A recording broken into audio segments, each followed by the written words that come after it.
Hello friends, कैसे हैं आप सब। उम्मीद करते हैं आपके मैथ का पेपर अच्छा से हुआ होगा। अब उस मैथ पेपर का टेंशन आप अपने दिमाग से हटाइए और आने वाले कल के पेपर की तैयारी में जी जान से लग जाइए। अब क्वेश्चन छोटा सा भी होगा तो आपके अफसोस करने से वो कंप्लीट नहीं होगा।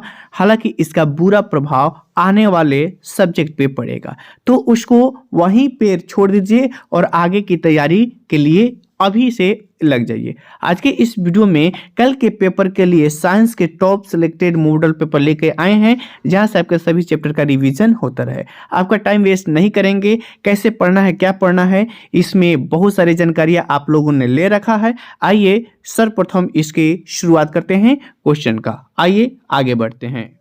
क्वेश्चन नंबर फर्स्ट है, जिस वस्तु से प्रकाश निकलता है उसे क्या कहा जाता है। तो जिस वस्तु से प्रकाश निकलता है उसे प्रकाश स्रोत कहते हैं। पहला का ए ऑप्शन सही है। नेक्स्ट क्वेश्चन है, खतरे के संकेत का जो प्रकाश होता है वो किस रंग का होता है। तो खतरा का रंग हमेशा लाल होता है। यहाँ से सब्जेक्टिव क्वेश्चन भी फिजिक्स में पूछा जाता है, खतरे का निशान लाल क्यों होता है। तो ये वह प्रकाशीय प्रकीर्णन से संबंधित क्वेश्चंस है जो हमने आपको ऑलरेडी बताया है। अंतरिक्ष यात्री को आकाश काला दिखता है, क्यों दिखता है, इस पे भी हमने चर्चा किया हुआ है। नेक्स्ट क्वेश्चन है, एक जूल और एक सेकेंड यानी कि जूल प्रति सेकेंड अनुपात का मतलब हुआ जूल प्रति सेकेंड को क्या कहते हैं। क्वेश्चन आपको उल्टा करके पूछा हुआ है कि एक जूल एक सेकेंड के अनुपात को क्या कहते हैं। तो एक वाट कहते हैं, यानी कि थर्ड का डी ऑप्शन सही है। क्वेश्चन नंबर 4, चुंबकों के सजातीय ध्रुवों के बीच परस्पर क्या होता है। आकर्षण होता है, प्रतिकर्षण होता है, कभी आकर्षण कभी प्रतिकर्षण, इनमें से कोई नहीं। तो फोर्थ का बी ऑप्शन सही होता है। चुंबकों के सजातीय ध्रुव के बीच जो होता है वो प्रतिकर्षण होता है। मतलब कुछ जब उल्टा करते हैं तो क्या होता है कि उससे दूर भागता है, आकर्षण नहीं होता है, सटता नहीं है। नेक्स्ट क्वेश्चन है, विद्युत मोटर परिवर्तित करता है यांत्रिक ऊर्जा को विद्युत ऊर्जा में, विद्युत ऊर्जा को यांत्रिक ऊर्जा में, रासायनिक ऊर्जा को विद्युत ऊर्जा में, विद्युत ऊर्जा को रासायनिक ऊर्जा में। तो 5 का बी ऑप्शन सही है। विद्युत मोटर जो होता है विद्युत ऊर्जा को यांत्रिक ऊर्जा में बदलता है। 5 का बी ऑप्शन सही है। क्वेश्चन नंबर 6 है, लेंस की क्षमता का यह सही मात्रक क्या है। ऑप्शन है सेंटीमीटर, सेंटीमीटर -1, m-1 m। तो लेंस की क्षमता की एस सही मात्रक m का पावर -1 होता है। सी ऑप्शन सही है। क्वेश्चन नंबर 7, आकाश का रंग नीला क्यों प्रतीत होता है। प्रकाश के अपवर्तन के कारण, प्रकाश के प्रकीर्णन के कारण, प्रकाश के परावर्तन के कारण, इनमें से कोई नहीं। तो क्वेश्चन नंबर 7 का सही जवाब ऑप्शन बी हो जाएगा। प्रकाश के प्रकीर्णन के कारण आकाश का रंग नीला दिखता है। क्वेश्चन नंबर 8, विद्युत चुंबकीय प्रेरण की खोज किसने की थी। मैक्सवेल ने, फैराडे ने, एम्पियर ने, फ्लेमिंग ने। तो 9 का बी ऑप्शन सही है। विद्युत चुंबकीय प्रेरण का खोज जो है फैराडे ने किया था। क्वेश्चन नंबर 9, प्रतिबिंब का आकार हमेशा वस्तु के बराबर है तो वह दर्पण कैसा होगा। उत्तल है कि अवतल है या समतल है या फिर समतल या उत्तल। तो क्वेश्चन नंबर 9 का सही जवाब ऑप्शन सी हो जाएगा, वो दर्पण समतल होगा। क्वेश्चन नंबर 10, 1 किलोवाट बराबर क्या होता है। 3.6 10⁶ जूल, 3.0 10⁵ जूल, 3.6 जूल, 3.02। तो क्वेश्चन नंबर 10 का सही जवाब क्या हो जाएगा, ऑप्शन ए हो जाएगा, 3.6 × 10⁶ जूल। क्वेश्चन नंबर 11, हमारे घरों में जो विद्युत आपूर्ति की जाती है वह है 220 वोल्ट पर दिष्ट धारा, 12 वोल्ट पर दिष्ट धारा, 220 वोल्ट पर प्रत्यावर्ती धारा और 12 वोल्ट पर प्रत्यावर्ती धारा। तो क्वेश्चन नंबर 11 का सी जवाब हो जाएगा, 220 वोल्ट पर प्रत्यावर्ती धारा होती है। क्वेश्चन दिष्ट धारा और प्रत्यावर्ती धारा में क्या अंतर है, ये भी क्वेश्चन आपसे पूछे जाते हैं। क्वेश्चन नंबर 12, अवतल दर्पण की फोकस दूरी और उसकी वक्रता त्रिज्या होती है दुगुनी, आधी, चौथाई, बराबर। मतलब कह रहा है उत्तल दर्पण की फोकस दूरी उसकी वक्रता त्रिज्या की, यानी कि f बराबर r/2, वक्रता त्रिज्या की r/2 मतलब आधी होती है। 12 का बी ऑप्शन सही है। क्वेश्चन नंबर 13 है, नेत्र लेंस की फोकस दूरी कम हो जाने से कौन सा दृष्टि दोष उत्पन्न हो जाता है? निकट दृष्टि दोष, दूर दृष्टि दोष, जरा दृष्टि दोष, इनमें से कोई नहीं। तो क्वेश्चन नंबर 13 का सही जवाब ऑप्शन ए हो जाएगा, निकट दृष्टि दोष हो जाता है। क्वेश्चन नंबर 14, निम्नलिखित में से कौन सा पद विद्युत परिपथ में विद्युत शक्ति को निरूपित करता है? I square R, I R square, भी आई भी स्क्वायर बाई आर। तो क्वेश्चन नंबर 14 का सही जवाब क्या हो जाएगा? आई आर स्क्वायर जो है विद्युत शक्ति यानी कि पावर को दर्शाता है। क्वेश्चन नंबर 15, एक साधारण प्रिज्म कितने सतहों से घिरा होता है? 6, 4, 5, 3। तो क्वेश्चन नंबर 15 का सही जवाब ऑप्शन 5, एक साधारण प्रिज्म जो है 5 सतहों से घिरा होता है। क्वेश्चन नंबर 16, विद्युत बल्ब के फिलामेंट में किस तत्व का प्रयोग किया जाता है? टंगस्टन, तांबा, नाइक्रोम, जस्ता। तो क्वेश्चन नंबर 16 का सही जवाब ऑप्शन ए हो जाएगा, टंगस्टन का प्रयोग किया जाता है। क्वेश्चन नंबर 17, अभिनेत्र लेंस फोकस दूरी में परिवर्तित किया जाता है। पुतली को, दृष्टिपटल को, पक्षगामी मांसपेशियों द्वारा, परितारिका द्वारा। तो क्वेश्चन नंबर 17 का सही जवाब ऑप्शन सी हो जाएगा, पक्षगामी मांसपेशियों द्वारा। क्वेश्चन नंबर 18, सल्फेट, अर्ध हाइड्रेट, हेमीहाइड्रेट का अन्य नाम क्या है? जिप्सम, प्लास्टर ऑफ पेरिस, व्यंजक चूर्ण, इनमें से कोई नहीं। इसका सही जवाब क्या हो जाएगा? Plaster of Paris. इसका शॉर्ट फॉर्म POP है, जिसे हम लोग सल्फेट अर्ध हाइड्रेट के नाम से भी जानते हैं। ये प्लास्टर ऑफ पेरिस कैसे बनता है, इसके निर्माण में हमने इसकी चर्चा बखूबी किया है। नेक्स्ट क्वेश्चन है, ऑक्सीजन की परमाणु संख्या कितनी है? तो कम से कम 1 से लेकर 30 तक के तत्वों का नाम तो आपको याद होना ही चाहिए। और इसके द्वारा नहीं, इसके अलावा सोना हो गया, मरकरी हो गया, चांदी हो गया, इस सब का भी परमाणु संख्या आपसे पूछा जाता है। नेक्स्ट क्वेश्चन है, 1 PM यानी कि पिकोमीटर कितने मीटर के बराबर होता है? ऑप्शन है 10⁻10 मीटर, 10⁻11 मीटर, 10⁻12 मीटर और 10⁻13 मीटर। तो 1 पिकोमीटर बराबर होता है आपका 10⁻12 मीटर। 12 का सी ऑप्शन सही है। क्वेश्चन नंबर 21, एथेनॉल का क्रियाशील मूलक क्या होता है? OH, CHO, COOH, CO। ये 7CO नहीं है, केवल CO ही है।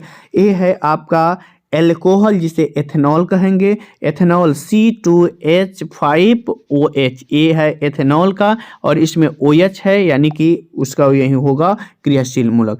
ए है आपका एल्डिहाइड का, ए है कार्बोनिल ग्रुप जिसे कीटोन कहते हैं, और ए है कार्बोक्सिलिक अम्ल फॉर्मिक एसिटिकम जिसमें COOH मूलक रहता है। क्वेश्चन नंबर 22, किसी अभिक्रिया में भाग लेने वाले पदार्थ को क्या कहते हैं? अभिकारक। और अभिक्रिया के फलस्वरूप जो प्रोडक्ट बनता है उसे कहते हैं उत्पाद या प्रतिफल। नेक्स्ट क्वेश्चन है, साधारण नमक का रासायनिक सूत्र क्या है? सोडियम क्लोराइड होता है NaCl, और इसका सूत्र कहते हैं NaOH। ये सोडियम हाइड्रोक्साइड का सूत्र है। ये कैल्शियम कार्बोनेट जिसे खड़िया या संगमरमर के नाम से भी जानते हैं, ये सोडियम कार्बोनेट का सूत्र है। यही रहे NaHCO3, तो ये सोडियम बाइकार्बोनेट का सूत्र हो जाएगा। क्वेश्चन नंबर 24, निम्न में से कौन मुख्यतः बायोगैस है? H2CH4, C2H6, C4H10। तो क्वेश्चन नंबर 24 का सही जवाब है CH4। मीथेन गैस को मार्स गैस या बायोगैस या प्राकृतिक गैस के नाम से भी जानते हैं। क्वेश्चन नंबर 25, पोटेशियम की परमाणु संख्या क्या होती है? तो पोटेशियम का परमाणु संख्या 19 होती है, और कैल्शियम की परमाणु संख्या कितनी होती है? 20 होती है। 25 का ए ऑप्शन सही है। क्वेश्चन नंबर 26, निम्नलिखित में से कौन दुर्बल अम्ल है? दुर्बल अम्ल है, प्रबल अम्ल है, मध्यम अम्ल है। ये सब हमने अम्ल, क्षार और लवण के शुरुआती चैप्टर में हमने आपको बताया है, यानी कि 26 का डी ऑप्शन सही है। अगर इसका नाम कहें ए किसका एग्जाम्पल हो जाएगा, तो ए है इथेनोइकम। कार्बन की संख्या 2 है, ए है हमारा इथेनोइकम। कार्बन क्या है? धातु है या अधातु है या उपधातु है? तो कार्बन हमारा अधातु है। कार्बन के परमाणु संख्या कितनी है? तो कार्बन के परमाणु संख्या 6 है। क्वेश्चन नंबर 28, कौन सा अधातु विद्युत का सुचालक है? Sulphur, graphite, chlorine, phosphorus. तो विद्युत का सुचालक ग्रेफाइट है। ये हमारा कार्बन का अपरूप है। कार्बन के 3 अपरूप होते हैं, हीरा, ग्रेफाइट और फ्लोरीन। याद रखिएगा, 2 नहीं, कार्बन के 3 अपरूप होते हैं, हीरा, ग्रेफाइट और फ्लोरीन। क्वेश्चन नंबर 29, आवर्त सारणी में कितने वर्ग हैं? तो आवर्त सारणी में वर्ग पूछ रहा है तो उसमें 18 वर्ग हैं और 7 आवर्त हैं, यानी कि एक खड़ी लाइनों को हम लोग वर्ग कहते हैं और ये जो क्षैतिज लाइनें होती हैं लेटी हुई, इन्हें आवर्त कहते हैं। नेक्स्ट क्वेश्चन है, उदासीन विलयन का पीएच मान कितना होता है? तो उदासीन विलयन का पीएच मान 7 के बराबर होता है। यदि 7 से अधिक है तो वह क्षारीय है और 7 से कम है तो वह अम्लीय है। नेक्स्ट क्वेश्चन है, अभिक्रिया CuO यानी कॉपर ऑक्साइड की अभिक्रिया जब हाइड्रोजन से कराते हैं तो Cu बनता है तथा H2O होता है। किसका उपचयन हुआ है? किसका उपचयन यानी कि ऑक्सीजन का ह्रास किससे होता है? कॉपर ऑक्साइड का उपचयन हुआ है, यानी कि ऑक्सीजन का ह्रास क्या कहलाता है? उपचयन कहलाता है। क्वेश्चन नंबर 32, सोडियम की संयोजकता क्या होती है?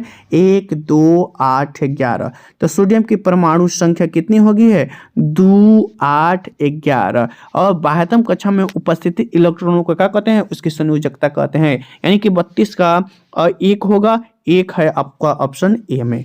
क्वेश्चन नंबर 33, कौन शून्य वर्ग का तत्व है? शून्य वर्ग यानी कि 18वें वर्ग को क्या कहते हैं? शून्य वर्ग कहते हैं। और शून्य वर्ग के तत्वों को याद कराने के लिए हमने आपको एक ट्रिक भी बताया है, हरवजन, नेहरा, अगर, कर, 0, Zn, रन, Rn, यानी कि हीलियम, नियोर, आर्गन, क्रेप्टॉन, जेनॉन और रेडॉन, ये आपका अक्रिय गैस हैं जिसको 18वें ग्रुप में रखा गया है, यानी कि हीलियम होगा He।